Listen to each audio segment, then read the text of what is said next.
Then I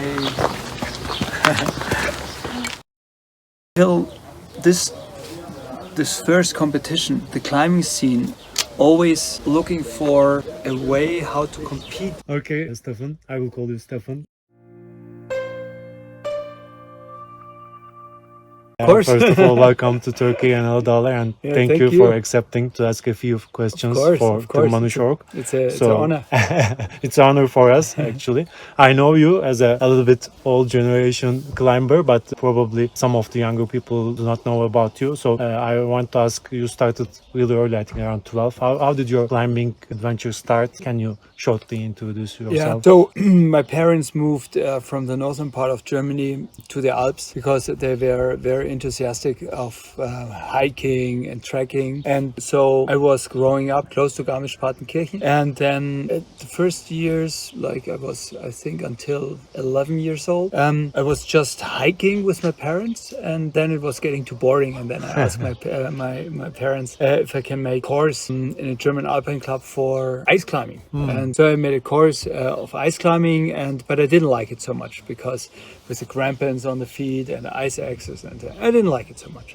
I had the feeling that I'm a warrior, not a climber. And then a year later, I made a course of rock climbing, and this was absolutely fantastic. I have to say, I've done many other kind of sports before, judo and playing soccer, and I was always searching for the combination of to be completely independent without any coaches, without any officials. And then this time when I make this climbing course in the mountains, because at this time there was not so much sport climbing and no climbing gyms at all, and so you started climbing because you were living close to the mountains and you were living in a climbing area. But then I realized in the first moment when I was really climbing with a rope and with pitons and security, that this is exactly what I was searching for. So climbing became, at the beginning it was a huge fascination, but then it became absolutely passion. Yeah. And then you transformed to competition climbing shortly and become really successful. Let's say not shortly. I was first climbing a lot in the mountains, and then at my home base in Garmisch-Partenkirchen, I learned climbing in a very traditional way, trad climbing. So with old bowls, with old pitons, with nuts, with friends and stuff like that. So scary. It was a scary time. So competition climbing must be easier for you. Absolutely. You have been to Alcorak Masters and the IFSC circuit, I think, and some of the... But this was a kind of, how do you say, it's a coincidence that I won the first competition in 1985 in Bardonecchia because a friend of mine, Uli Wiesmeyer, a very famous photographer, and climbing photographer at this time, he asked me, come on, you're fit, you're doing great, you should go to this competition. Let's go there together and have a look. And it was an open competition, so everyone was able to compete, and I competed, and I really enjoyed it very much because I got very well along with the tension, with the crowd, and so I won this competition. And what was the year? It was 85. It was 1985. It was the first sport climbing competition ever. And in Arco? No, it was in Bardonecchia in Italy. And then a new century of climbing started. I have to say. So it was a big hype. It was a huge wave because until this first competition, the climbing scene was always looking for a way how to compete against each other. It's very difficult in climbing. So in the first competition, it was in natural rock. They prepared different routes, and then after a couple of years, they adapted the natural rock and they started building artificial climbing walls. First, just for the competitions, and out of this development, all this bowling gyms and climbing gyms came out, and so the whole thing started 85, you could say. And I won this first competition, and I became the front man of a new climbing generation. So competition climbing. And at the beginning, it was interesting because at the beginning, all the good climbers, Didier Rabotou, Jackie Godot, all the big names, they signed a paper that it was interesting to compete once, but this is not the way how we want to go climbing. But we didn't realize the dynamic of competitions, because suddenly it was possible for us to live from climbing. Until then, I had a job as a toolmaker. I was working 8 hours a day, and so in the evening I started my training. I was going climbing, and I never thought that I'm able to be a professional climber or become a professional climber. So I was now looking back, I can say I was always to the right time at the right spot. I won the first competition, then I signed this paper too. But then after 1 year, everyone competed again, because it was for all of us the chance to live as a professional climber. I think it's slowly climbing became an industry from just an adventure. Suddenly there was prize money, there was sponsorships, brands, and then we were able to live for our passion. And this was the gift.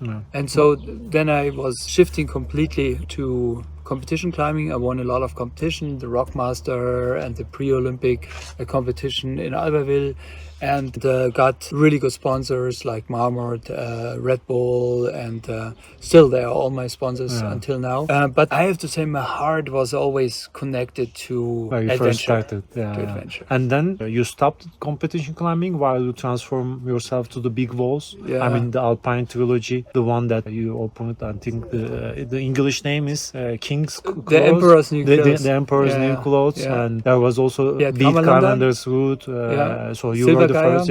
I checked, and there were just 4 people finished it. 4 or 5. Could be possible, do you think that this kind of adventure lives again with the climbing sports now, or I mean, people are becoming less interested in this kind of adventures and completely shifting the sport and industrial part of climbing? I think both. You know, in the past there were always waves. So when I started climbing, so the mountains and the routes in the mountains were packed with climbers. So when you went to certain areas in the Dolomite, you had always a lot of climbers somewhere in the walls. Nowadays, there's no one. I think they're in the gyms now. They're in the gyms now, and gym climbing, it's not climbing for me. So in Germany, it became so popular that people say, okay, they are climbers, but they only go in the gyms climbing, and they are fitness climbers, but not real climbers. And they don't learn anymore. They learn climbing, okay, how to move, but that's it. They don't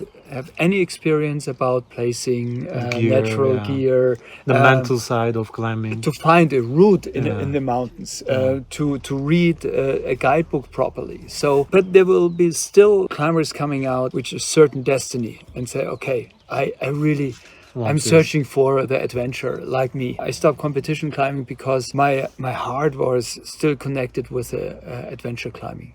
And at this time, in 1993, I tried to find a way to combine the aspect of adventure with hardcore climbing aspect, with a very sportive aspect of climbing. So I wanted to go to remote areas like in Baffin Island, like Venezuela, like in Antarctica, like Patagonia, and open very, very hard routes there. And until now. I think this is a great inspiration for the climbers that you are telling about, to come out and search for the passion. That someone still does this. It's like an old art. It's like someone keeps doing it. I'm sure at some point some people come out in the younger generation and try to repeat that and try to move this line a little bit maybe upward. You know, it becomes a little bit philosophical because from my point of view, climbing is not only a sport, it's a lifestyle and it's a passion. And if it's a passion for you, suddenly it becomes very quickly a lifestyle, because all your life is somehow connected then with climbing. So you eat in a different way, you live in a different way, you live way more healthy, you want to stay fit as long as possible. And the good thing is, in climbing, it's not limited only in competitions. You know, you have so many different aspects, such a big variety, that if you're not able to climb competitions anymore because you became too old, you can do something you switch to another discipline. And this is exactly what I do, but not because of professional reasons, not because I'm a professional climber. I have always to search for a new projects. That's what your heart tells you. Exactly, because if it's not still in my age, not your passion, then you won't have the motivation to suffer and to go out and on an adventure. Then you become lazy and say, I stay at home, maybe I go a little bit sport climbing, and then that's okay for me, that's enough. I think my biggest motivation is curiosity. I really want to see new things behind the horizon. So that's the reason why we do this trip now, Walls on Silk Road, because I don't know Turkey very well. I don't know Iran at all, and Tajikistan. I don't know these areas. Yeah, you combine the climbing adventure with another adventure, and absolutely. I want to see it, and I want to connect it with my passion. And you can climb all over the world. And the subtitle of this expedition is not only Walls on Silk Road; it's United by Climbing. So because you're from Turkey, and we will meet in Iran, we will meet climbers, and no matter which religion, nationality, behavior, the passion is the same. The passion is what united us, and this is a very nice aspect. I will come to your generation. I mean, that the strong German climbers that time, Wolfgang, Kurt, they all transferred somehow from road climbing to big walls. What was going on in the German climbing scene that time? You were like competing each other against a bit, or how was it to get opinion from you? Yeah, a little bit. It was a very, how do you say, powerful time because a lot of things changed. So competition came up, then grades going sponsorships were possible, and there was a lot of film work time. So Wolfgang was a stuntman for Sylvester Stallone in Cliffhanger and stuff like that. So it was like, a new generation started, and climbing transformed from a very traditional alpine adventure climbing to a real sport, and with all the different positive and negative aspects. And of course, one of the role models at this time, even for me, was Kurt Albert and Wolfgang Güllich. And of course, if you are a very passionate climber, you want to be as good as these climbers. And of course, you have certain rivalry or competition with these climbers. But Kurt was always super relaxed because he was never catching up this competition. Wolfgang and I, yes, but not personally. But the scene made a competition out of us, but we got along very well together. And so even when I was still competition climbing, we decided to go on expeditions together after my competition career. And so then suddenly Wolfgang Güllich died, and so I went on expedition with Kurt Albert, because these climbers, Kurt Albert and Wolfgang, they still were very well and very much connected to the classic historical climbing. They come out from there, actually. They came out from there. And they went to the Yosemite, and then they got in touch with the new spirit of climbing, with John Long, with John Gill, with John Baker, with Ron Kauk, and they got a completely different spirit, and they came back with a completely different spirit from the States, and influenced climbing scene in Germany dramatic and established, and they saw all the climbing potential when they came back from the States with completely different eyes. And they started then red pointing routes, and the sign, the red dot on every route they climbed free became a meaning. And if you look at right now, most of the climbers coming from not that way, from the gyms, from the sport climbing itself. Do you think such kind of evolution will happen? I mean, or do you see, for example, just the name Alexander Megos doing big wall climbing in the future? Do you think this will happen, or this is less possible? And do you have any climbers in the new generation that you follow up and you think that they are doing some interesting stuff? Yeah, let's say from my point of view, a really good climber is not only a good competition climber. For me, a really good climber is going to Yosemite Valley and trying the hardest routes there, climbing the hardest cracks there, going to the Dolomites, climbing the hardest routes there, going to Verdun and climbing the hardest routes there. So a perfect climber, from my point of view, has to be able to climb to climb different techniques, different kind of rock on the highest level. And one of the best in this is Adam Wondra. So because he went to Yosemite and he repeated very fast Dawn Wall. And you sighted the nose. And it's absolutely crazy. And so this is for me the best climber in the world. Even when he don't get first in competitions, but he always get under the best 10 in the result. And so for me, he's by far the best climber in the world, because he's climbing so many different disciplines on the absolutely highest level. And this is very inspiring, but most inspiring is the generation like Chris Sharma. Yeah, because that was something different completely from this time. it's different. Yeah, he's more a philosophical climber. And so Adam Ondra is very professional with his own film team, with his camera team, and following him with all the social media work and publishing. So it's a new generation, of course. That's the way it will be in the future. That you are a kind of a high professional climber and a high professional blogger as well, in the same time. And so, but Chris is already one generation. Or two generations already back. And though he was from the young generation, the person, the climber who inspired me most. I think I will ask like the names like close to what you described. David Lama, Hans Koya, like these were names to like multidisciplinary. Not David Lama did the competitions, but I think Jacopo Larcher is also very multidisciplinary climber. I think I have share the same idea. Absolutely, and the problem is that even and it has to be like this. Young climbers, they're always searching for new possibilities, for a way how to develop a certain discipline further. This is easy in competition climbing because you only have to win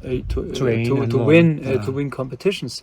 That's obvious. But to develop and establish part of climbing like alpinism, this is very difficult nowadays because most of the routes are done, and now only the very, very scary routes are still unclimbed. And you have to, and the whole development makes me really sad because the best climber in the world, the best alpinist in the world died because they tried to get a new way, to create a new way of alpine climbing.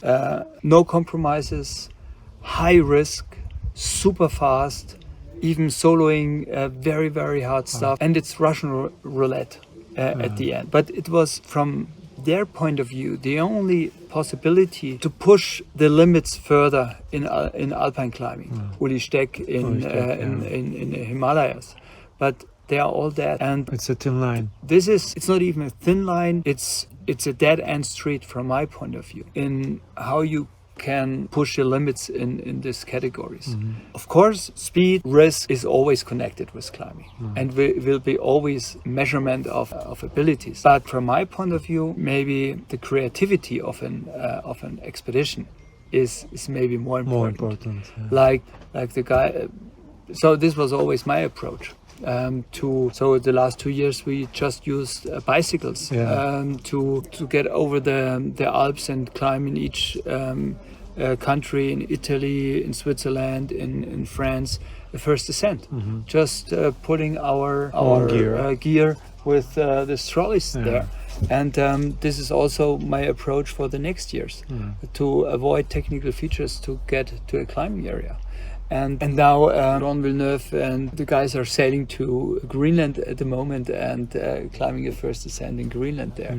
And these are creative approaches which you can push the limits even in alpine climbing. He is also not on the scene, so not really. So you also did movies. You were also interested with a lot of brands, the Red Chili expeditions. I would describe you the first generation of the rock stars. So did you aim for that, or it's, as I understand, it just happened within the process? So, and how you see it in the future? Right now, what I see from the industry, even we talk about it before, the brands are more into influencers. So how do you see it? So let's say at the beginning when I won the first competition, then a year later I tried to survive as a professional climber. So I got prize money and said, okay, maybe it's enough for the next month. So I quit my job, and then I was getting on a trip for climbing. Then I won the next competition. I got some sponsors, and then I was able to survive not even 1 month, maybe 1 year. 1 year, yeah. And I said, okay, if I can do that next year again, then I'm absolutely happy. Then it's the greatest gift. And until now, it's possible. So I was always sure I have a different point of view regarding professionalism, like the old generation, like Wolfgang Gülich and Kurt Albert, because I realized very soon that I have to do more to survive as a professional climber than only hanging on small holes, to make events, to make slideshows, and To be seen, and to work with the industry, to do commercials and stuff like that, and I liked it.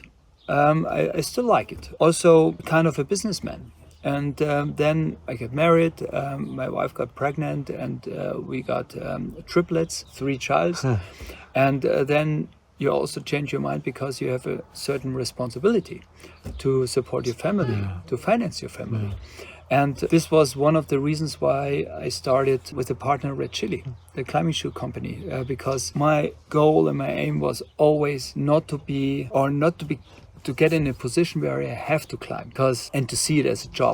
It was always my passion, and I wanted to be completely free in my mind and say, okay, if I don't feel it anymore, then I want to stop climbing. I don't want to get in a situation where I have to climb to survive and to support my family.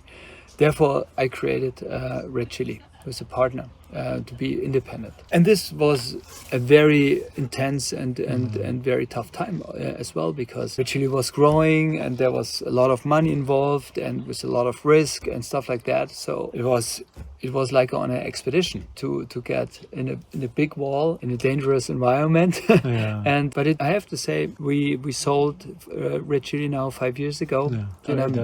To Illuit, and I'm very happy about it. That this period is done. Because I established a successful climbing shoe brand and still will survive under the belt of Illuit, and that's absolutely okay for me. I think that mixture is very important. I mean, if you start, as you described, if you start to do it for the brand, or just to be on YouTube, or just to be Instagram, and if you forget about the real, say, need and passion, it's I think it's becoming a different thing. It's becoming a different thing, and base of everything has to be your passion. And as long as you do it for yourself, and if you look in the mirror and say, okay, why I'm still going climbing, why I'm still interested in the age of 58 to open very hard routes in Turkey, then you have to answer this question very honest to you, that I do it because I like it, and it's my passion. And I even if you give me all the money in the world, I would do the same.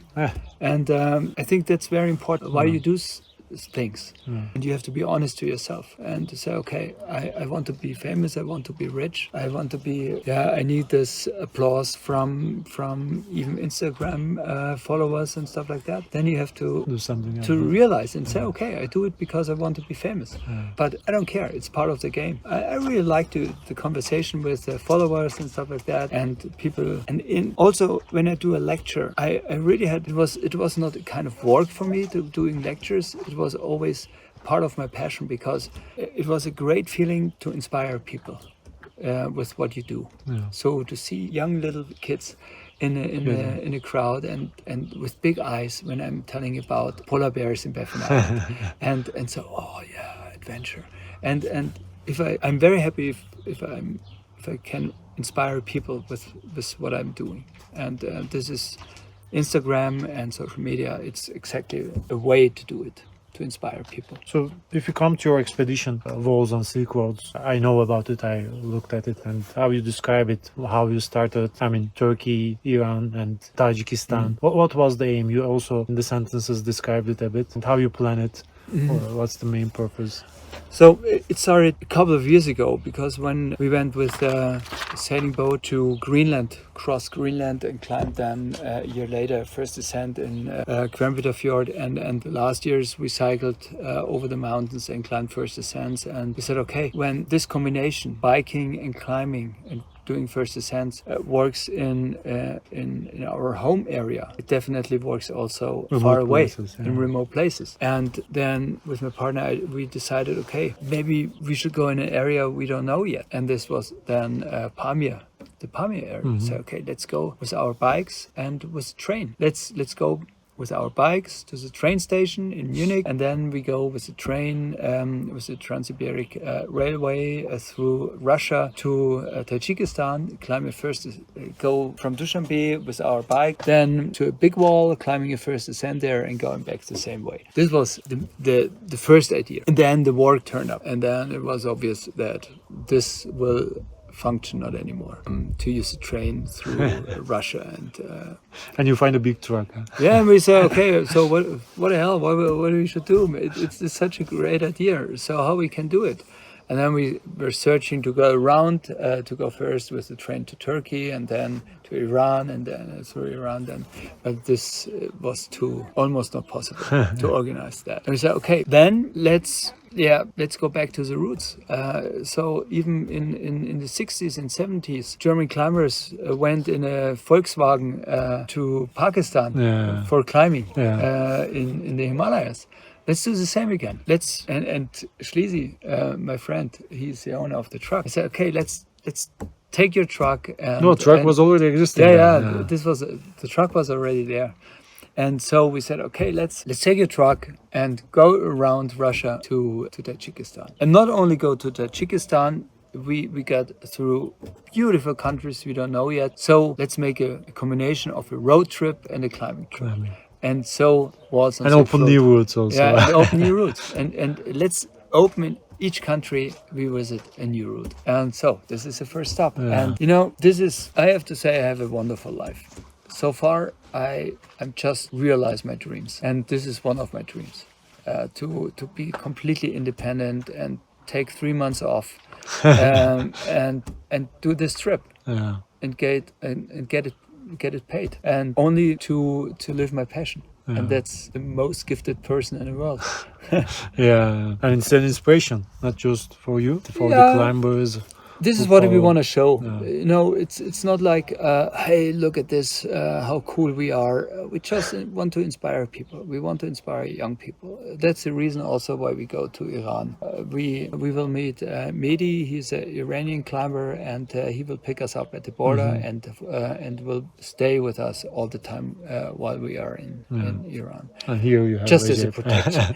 But the young generation is getting very lazy because they can go everywhere, virtual internet, on virtual reality and stuff like that. So they don't have to move their ass to go somewhere. But I think traveling is most inspiring, because you have to travel to Turkey to understand the dynamics, what's going on. What's going on really there. Because if you just read the news, Erdogan, that's just one what you give view. What they tell you. What the journalists are telling you, but how the people are living here, how Recep is living here, trying to survive, and what are you doing for living, and what kind of potential this country has. You just see that if you go there yourself. Or Iran. Everyone who went to Iran was telling us it's one of the most beautiful countries on earth. And I want to see it with my own eyes. And also Pamir region. I want to see it with my own eyes, and not only in TV or documentaries. Traveling, I think, and this is the best experience that a person can get. For understanding as well. And vision. Absolutely. And to see, hey, these people in Turkey, these people in Iran, they only want to live in freedom. And they have certain passions, and they just want to live do the their things passions. that they want to do. Without any pressure, without any regime, and just live in peace. And what about the route? How do you decide in Kızılbaşı? And I saw the grades today. It's pretty hard. I mean, do you think it would be such harder, or what you describe about how long it took you to open the route and to climb it? This was not technical planned, details. I have to say. It was not planned to climb such a hard route here. First we thought maybe Recep's help we can climb somewhere in the mountains, because if you see the mountains, there are so beautiful walls in the background just over there.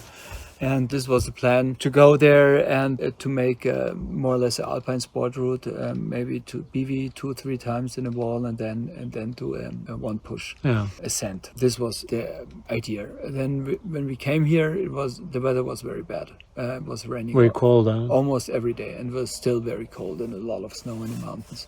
And then Recep told us that there is a certain conflict with a traditional group of climbers or hikers or trekkers or outdoor people. They don't want to have any bolts. Very inside. Inside the mountains. And we respect that, of course, and say, okay. So, but even very far in the back in the mountain, said no, he doesn't want to have any conflict with these guys.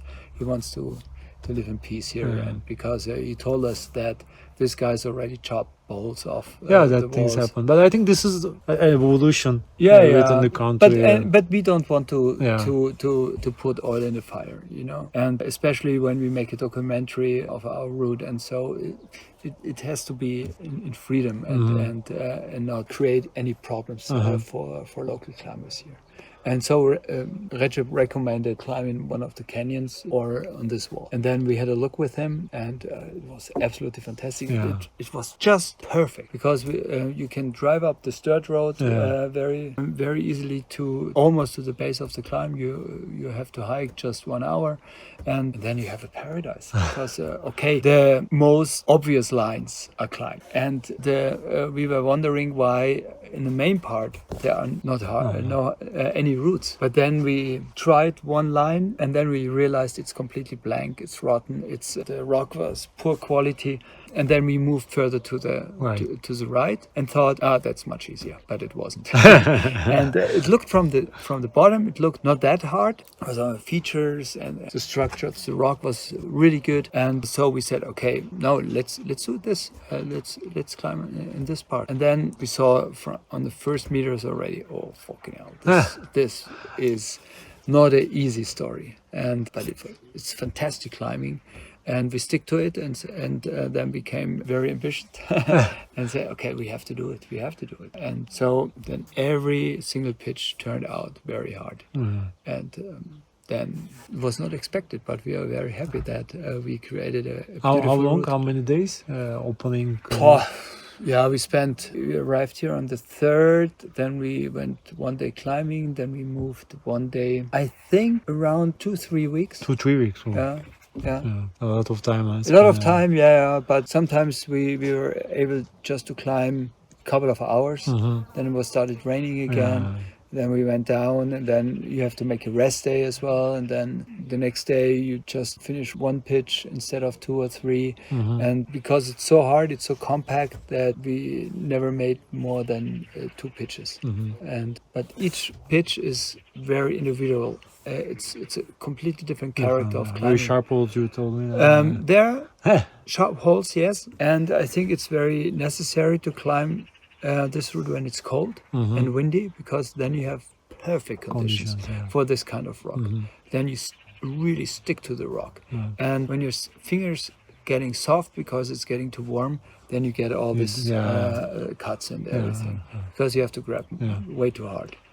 So the temperature and the weather conditions are crucial for this route. I think all the features are pre-climbed, right? All the pitches are red pointed, except the last pitch, the very last pitch, it's 8B, and there is just below the final belay, maybe 2-3 meters below. It's the hardest part of the whole route. It's a kind of a boulder problem, but it's without this boulder problem, the whole pitch would be 8A maybe. But then you have, before the boulder problem, you have a kind of a no handrest. So which was the route? And so Steno climbed the first part, the 8A, and then was falling just on the last move. And then he was only able to go back to the no handrest and did the last final boulder problem. Will there be a documentary? Also long one, and I think so. The screens from the climb, the moves. We'll be looking forward. And the name also, I think you told me that it's not decided yet. Not decided yet, but we ask our followers to find a name for us connected to our trip, to the slogan, to our trip, Walls on Silk Road. And so I think we will decide on Sunday. We will decide the name for it. My last question will be staying in shape. I mean, how do you keep the form? How you are so fit? I think you mostly climb on rock. I don't know, you have another training regime or something like that. So with the age, the performance, the family, the travels, everything. It's everything. How do you? So the last years I focused not only on climbing, I focused only in cycling, in endurance, because when we made the expedition over the Alps and climbing first ascents, I had to train a lot of cycling to be able to do that. And then I realized that I losing a lot of performance in climbing, because it's not a perfect combination. And then from last year on, in fall, I was completely focused again on climbing. So I don't train on a specific training program. Because in my age, you only have small little peaks. And you have to train in a different way, like the top climbers. You can't train this amount of hours. You can't train So the in volume the intensity. You really have to train also to protect your body, not to train too hard. And therefore, I try to train every day, but not 2 hours, not 3 hours, but every day a little bit. And even on the fingerboard, I do some exercise on the fingerboard, hanging stuff, but I try to do that every day. And I try, of course, to climb as much as possible. And then I got in shape again, but slowly. Now maybe I'm able to on site 8A plus, and if I spend more time, I can climb 8B, 8B plus, 8C. But you know, I'm doing this since 45 years, and so I have a certain base, but I know that I don't get any higher anymore, or I have to change my life completely. Then I have to pick a route, maybe a 9A route, and my whole life is only focused on this route, and I don't want to do that. Did you just a personal? Did you try to climb 9A on the? No, I climbed 8C plus, but not 9A. And it was your did you? No, aim never, for, never, because I was already too old to climb 9A. Was not a huge effort. Yeah. So on my highest level, I climbed 8B on site. Maybe 8B plus in a second try, but this was at this time was 8C was the absolute limit, and 9A just came up when I was already, when my focus was already on expeditions. Not on, because you know, sport climbing, if you try a 9A nowadays, it's the same effort what we've done to climb an 8B plus in the past.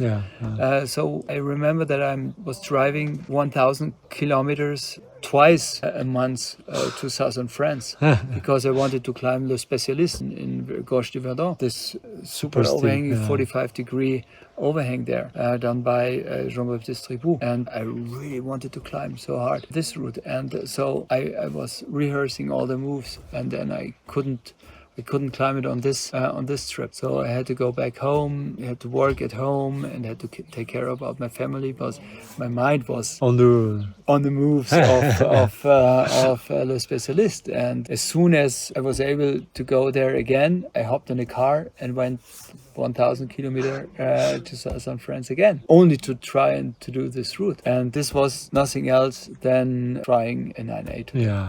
Yeah, it was 8B plus then at this time, or 8C or 8C plus, but it was this more or less. The game was completely different at that time. I think it's not possible to compare nowadays and back, but the respect for the past is, at least for my side, is much bigger than now. So but I have to say I'm very happy that timing developed in this way, because otherwise something would wrong with the sport, people doing it.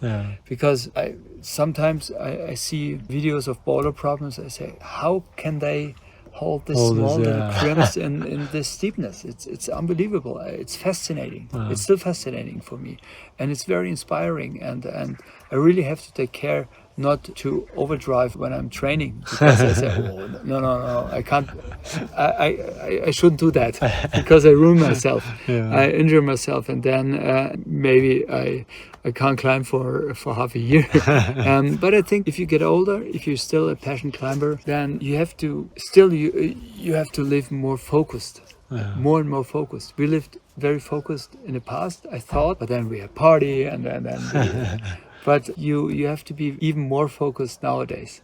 Every day they are has complete to be, athletes now, I think. Now I'm more a complete athlete. Of course, I drink a beer and or 2 or 3 beers, but I'm very disciplined with my day, with my training, and with my in taking care of my body. I live very healthy. I eat very healthy. I try to get enough sleep. Super professional athletes nowadays. I think that's very good advice for the young climbers and generations. So, and the only advice I can give young climbers, but it's in every kind of high potential sport the same, especially climbers, young climbers, the tension of their bodies is so high that maybe they can do that. They can climb only maybe until 35 or 40. But the tension and the moves were in my time not that hard, and so that's the reason why I still climb on a very high level. Maybe for the top climbers in the world, this will be not possible anymore when they are older, because then they have so much injuries and there's so much pressure on the tendons, on the bones. We see, I think, in different type of sports too. The Yeah, football of course. players were playing much longer periods back then, and right now it's completely. With 35, they are done. Yeah. They make a little bit more money than in Saudi Arabia, but climbing it's much more intense, and so especially on the shoulder movements and jumps and stuff like that, it's an unbelievable impact on this little part. So a doctor told me, when they do these jumps in the shoulder, there is for a certain part of a second 1,000 kilos tension on the shoulder. And when you do that 20 times a day, then of course something is going on there. And I think that's most important, is to take care about your body and not and think about how you want to what you want to do with climbing. If you still want to climb when you're 50, or if it's important now to win competitions and be on top of the young generation. Thanks a lot, Stefan, Absolutely. for your time Great and pleasure. for being here No, for meeting also me Absolutely and great answering my pleasure. questions. We will be following your journey, and I think the people too. So Nice. I hope we will have you again in Turkey sometime. Definitely, because there is so much potential, and for me it's a paradise here. Yeah, I have to say, it's and it's not really crowded. virgin. It's absolutely paradise. All the mountains there, it's like watching TV with the dark clouds there, sun there. It's beautiful, and there's still so much to do here. Because even on this cliff where we climbed, you could establish so many sport routes. The community is small. Climbing is less known sports, but I hope with Maybe the it's world, changing. it will change and improve also in Turkey, Maybe and we will have more climbers, and maybe one which will repeat your routes in one day. Or just open new ones. New one. To create more potential for this area. That would be awesome. Thanks a lot. Oh, of course, You're Now very let's have a welcome. beer.